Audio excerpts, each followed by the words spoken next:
Assalamualaikum warahmatullahi wabarakatuh. Bagaimana kabar anak bapak semuanya? Masih semangat kan untuk belajarnya? Dan untuk hari ini kita lanjut pembelajaran kita masih di tema 1, subtema 1 di pembelajaran 3.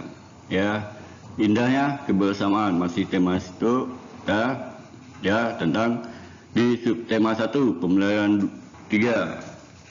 Sekarang buka bukunya di halaman 34 ya. Oke, di subtema 1 pembelajaran 3 itu kita membahas tentang permainan tradisional ya. Permainan tradisional apa yang ada di daerahmu, bagaimana cara memainkannya. Hari ini kita akan mengenal dan mencoba beberapa permainan tradisional ya. Sebelum kita lanjut, alangkah baiknya kita membaca doa.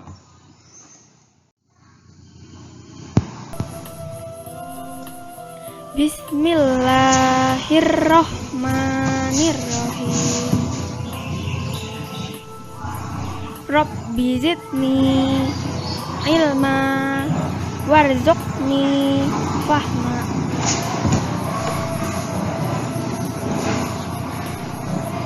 Artinya, ya Allah, tambahkanlah aku ilmu dan berilah aku rezeki akan kepahaman.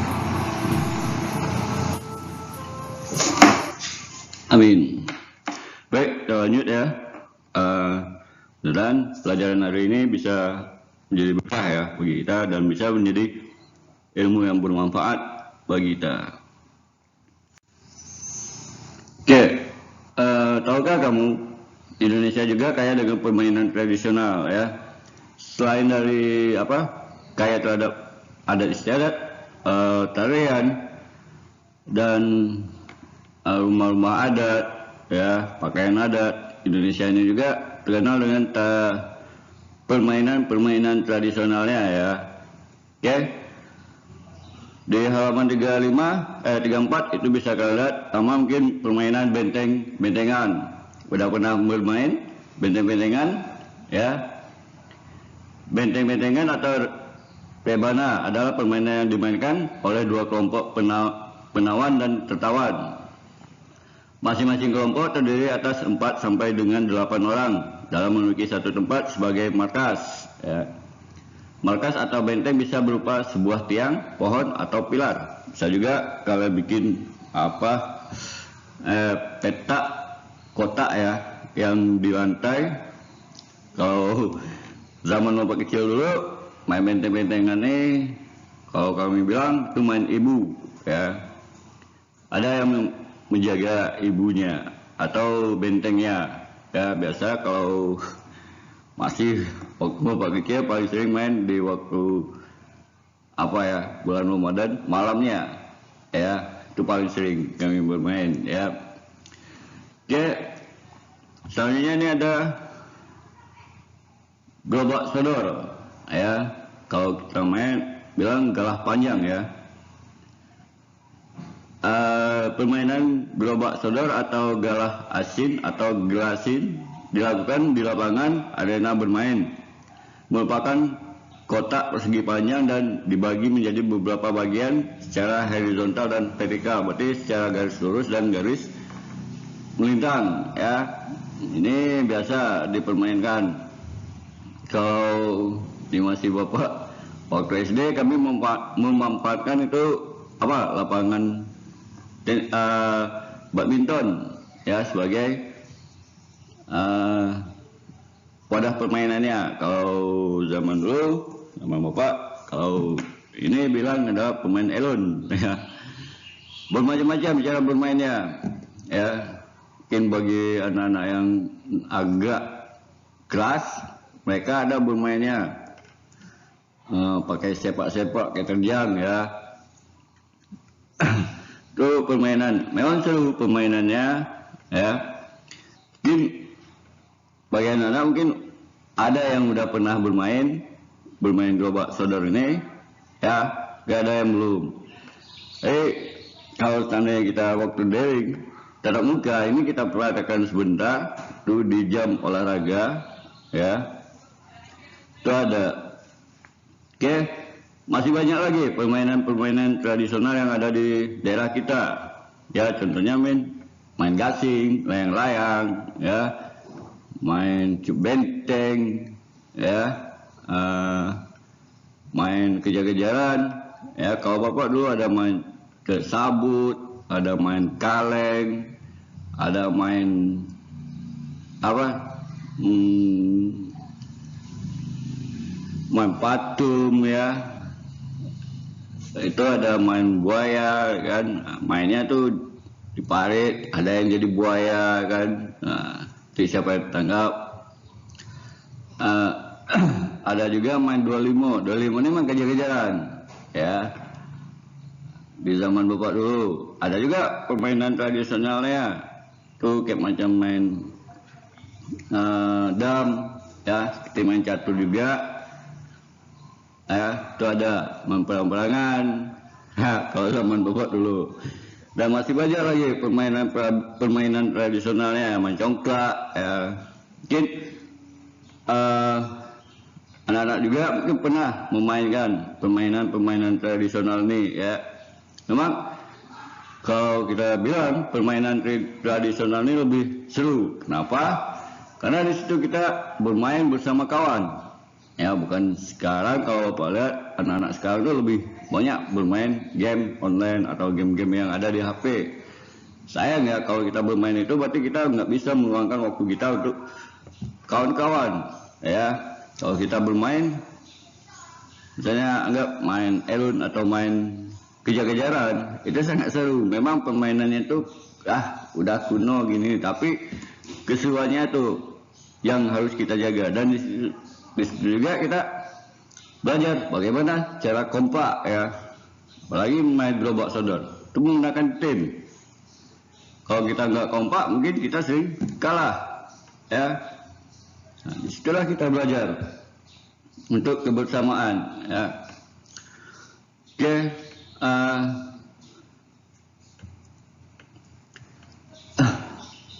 saya memiliki permainan tradisional yang beragam. Indonesia juga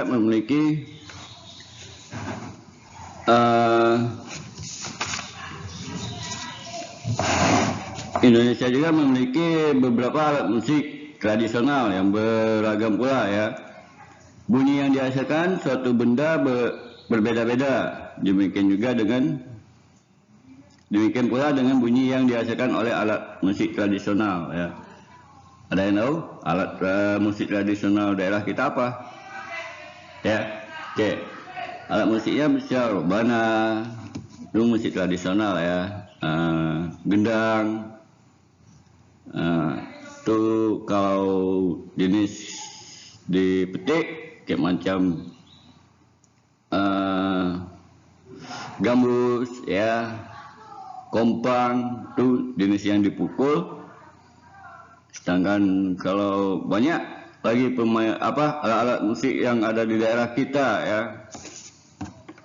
Saya kalau kalian pergi ke acara nikah atau pas orang bergerak tuh kan, nyampe itu disambut dengan gendang sama gong. Itu adalah salah satu contoh dari alat musik tradisional ya. Oke. Dan masing-masing juga mempunyai bunyi yang berbeda-beda. Contohnya kayak macam ketawa sama gong, itu beda ya. Kalau ketawa lepak-lepak, sedangkan gung kan. Oke. Jadi dari bermacam-macamnya itu, kalau kita jadikan satu, itu akan menghasilkan yang namanya suara yang indah atau lantunan alat musik yang indah ya. Oke, sekarang bagaimana bunyi tersebut sampai ke telinga kita ya?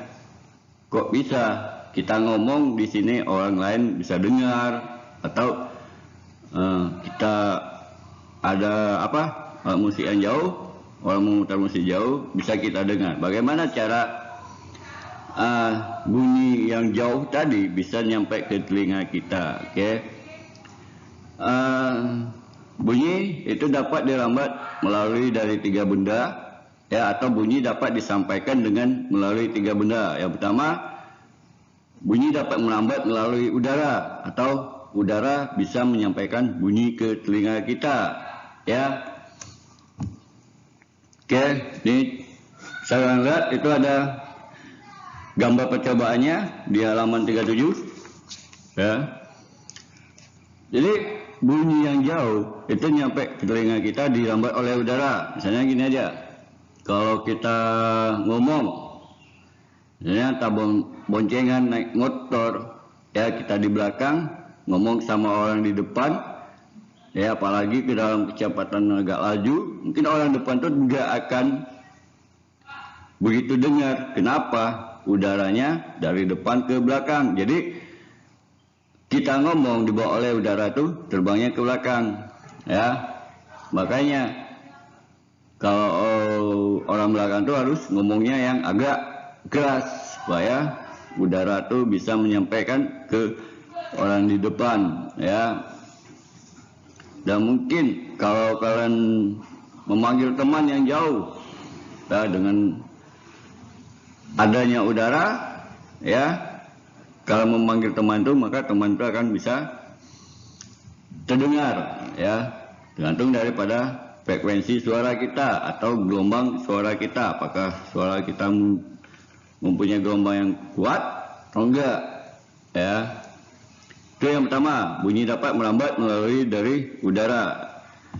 Selanjutnya, yang kedua, bunyi dapat merambat melalui zat padat, ya. Contohnya mungkin kayak macam zat padat, dinding apa itu bisa, ya, kita tokok. Bisa juga kalian lihat gambar, ya, di halaman 38-nya. Mungkin kalau kalian pernah nonton Upin Ipin, ya, kaleng yang dikasih berupa kabel kuningan, dia ngomong satu, nah, sampai ke satu lagi. Mungkin kalau kalian pernah nonton Upin Ipin, ya, kalau dulu Bapak sering juga membuatnya nih, di zaman kecil, ya, bermain telepon-teleponan. Oke. Selanjutnya, bunyi dapat merambat melalui benda cair, ya. Ini contohnya benda cair, ya. Mungkin kalau kita dulu mandi laut, ya, bapak-bapak dulu mandi laut, pas kita nyelam ada kapal lewat, itu kita bisa mendengar bunyi dari mesin kapal itu. Kenapa? Ya, karena air itu bisa mengantar kita ke suara itu bisa dirambat atau diantar oleh air tersebut. Makanya kalau di saat orang menyelam, ya, dia harus tutup kuping. Kenapa? Nanti banyak suara yang bisa ditimbul, otomatis kalau dia nggak tutup kuping, nah, bisa nanti berefek samping, ya, pada kupingnya. Oke, kalian lihat, kalian coba juga, ya, di rumah mungkin ada ember, ya, kalian isi air. Setelah itu embernya kalian ada corong, ya, dan tokok embernya, apakah bisa kalian mendengar dari corong tersebut, ya. Ini yang membuktikan kalau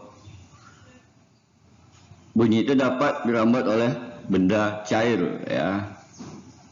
Oke, itu tiga media yang bisa menyampaikan bunyi ke telinga kita. Yang pertama, udara, zat padat, dan zat cair.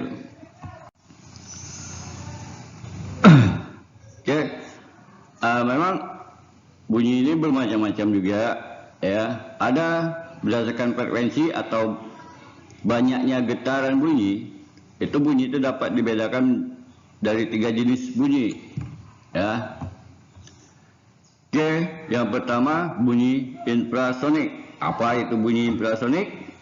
Ya, bunyi infrasonik adalah bunyi yang frekuensinya sangat rendah, kurang dari 20 Hz. Maksudnya bunyinya tuh 1 detik itu cuma terdapat 20 gelombang.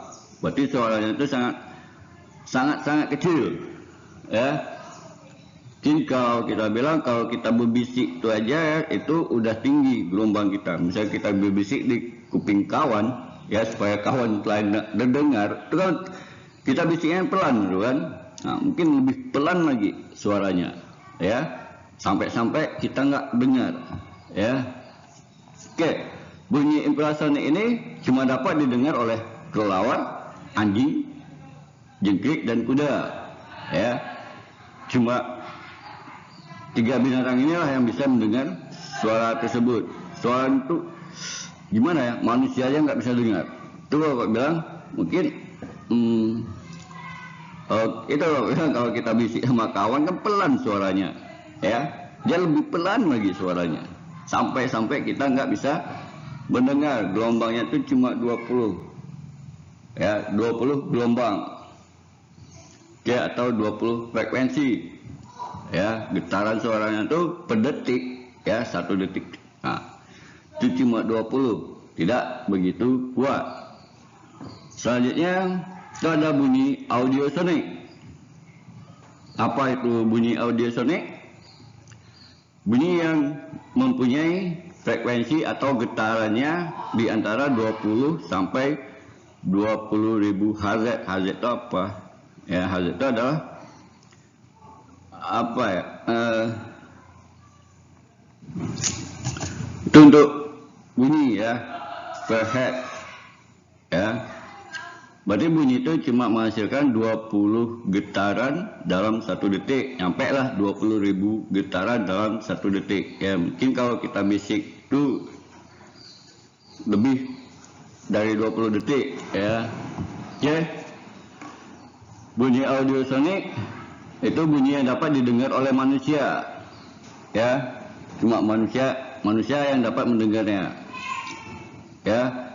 Bunyi audiosonik berarti seperti kita ngomong ini aja ya, semakin kuat getaran gelombang getarannya per detik maka semakin kuatlah bunyinya tersebut ya.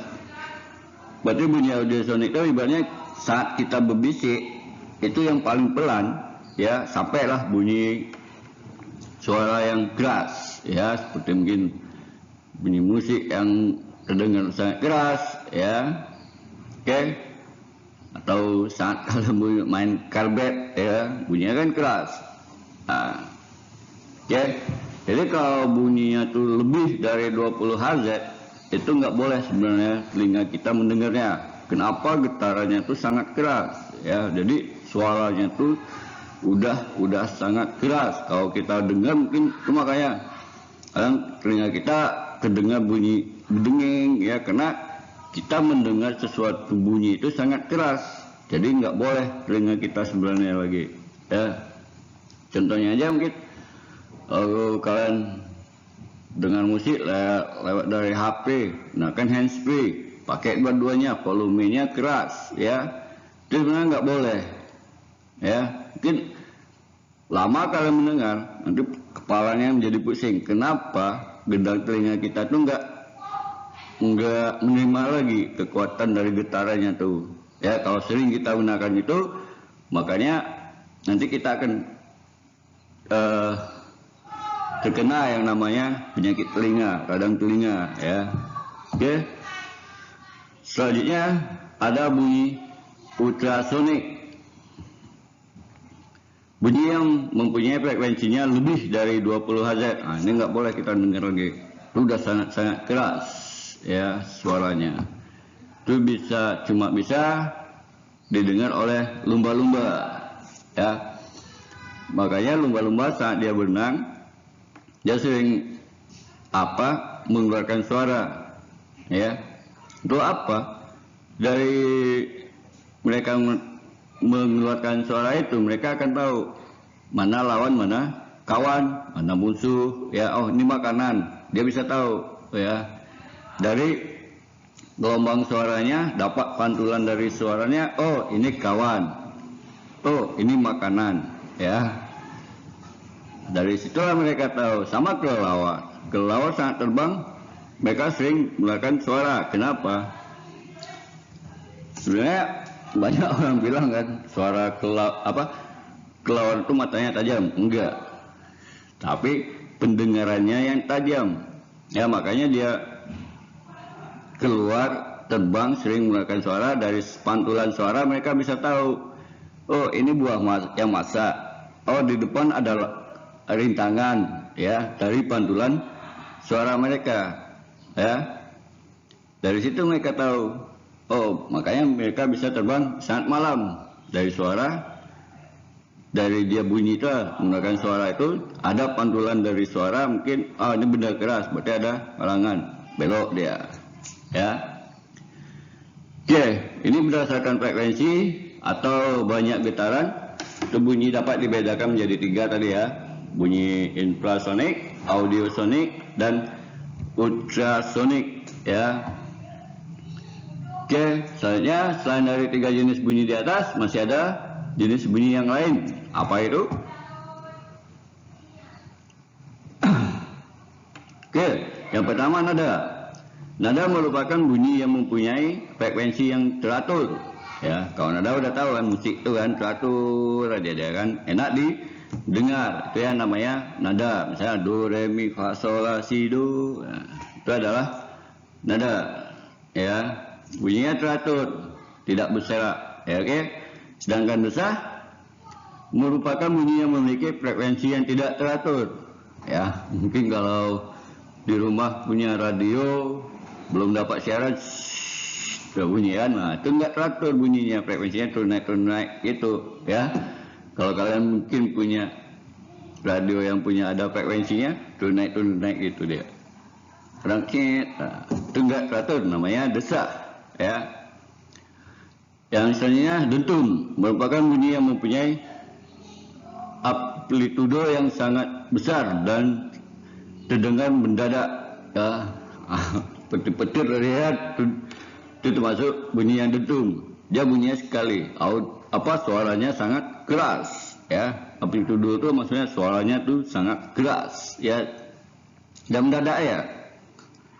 Nah, misalnya kayak macam saat mengendarai sepeda ban bocor tepus, ya kan, mendadak, ya. Cuma itu yang namanya dentum, suaranya keras, ya. Kadang-kadang ya sering kita dengar juga kan. Yang keempat, warna bunyi atau timbre, merupakan bunyi yang mempunyai frekuensi yang tetap terdengar berbeda, ya. Bunyinya sama tapi dia terdengarnya berbeda-beda, ya. Bunyi sama tapi berbeda-beda, ada tingkatannya, ya. Misalnya mana ya, botol, ada botol agak 5, ya. Pertama kita isi botol yang kosong, yang botol yang kedua kita isi sedikit air, yang ketiga mungkin kita isi lebih sedikit air, yang keempat mungkin isi lebih agak banyak air daripada yang kedua. Kalau kita tokok itu bunyinya sebenarnya sama tapi dia terdengar berbeda. Oke, itu masalah bunyi. Lanjut.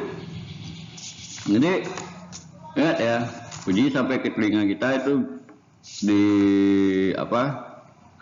di sini ada, coba lihat di halaman 42.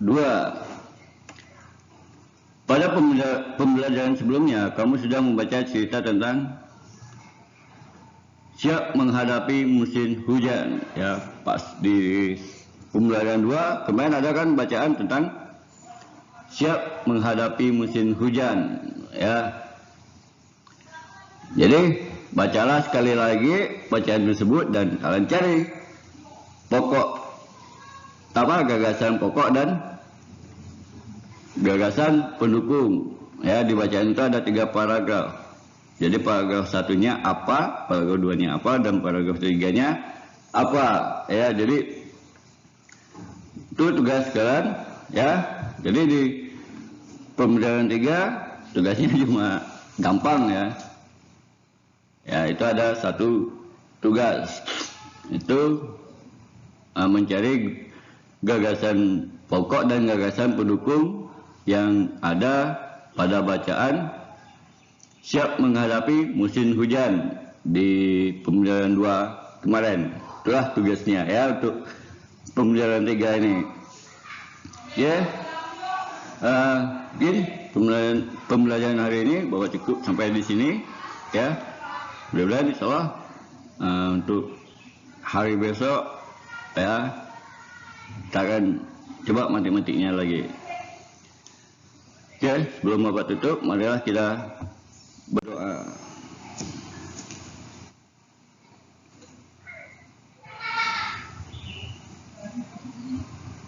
Bismillahirrahmanirrahim. Allahumma inni istaudi'uka ma 'allamtanihi farzuqhu ilayya. Bismillahirrahmanirrahim. Allahumma inni istaudi'uka ma 'allamtanihi farzuqhu ilayya inda hajati wa la tansanihi ya rabbal alamin. Arti doa sesudah belajar. Dengan menyebut nama Allah yang Maha Pengasih lagi Maha Penyayang. Ya Allah, sesungguhnya kutitipkan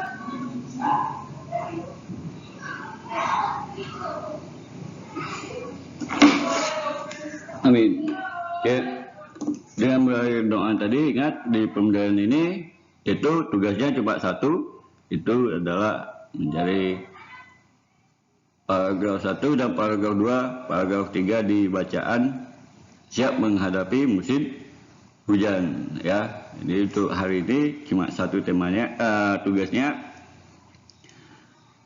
Mudah-mudahan pelajaran hari ini bisa menjadi berkah bagi kita.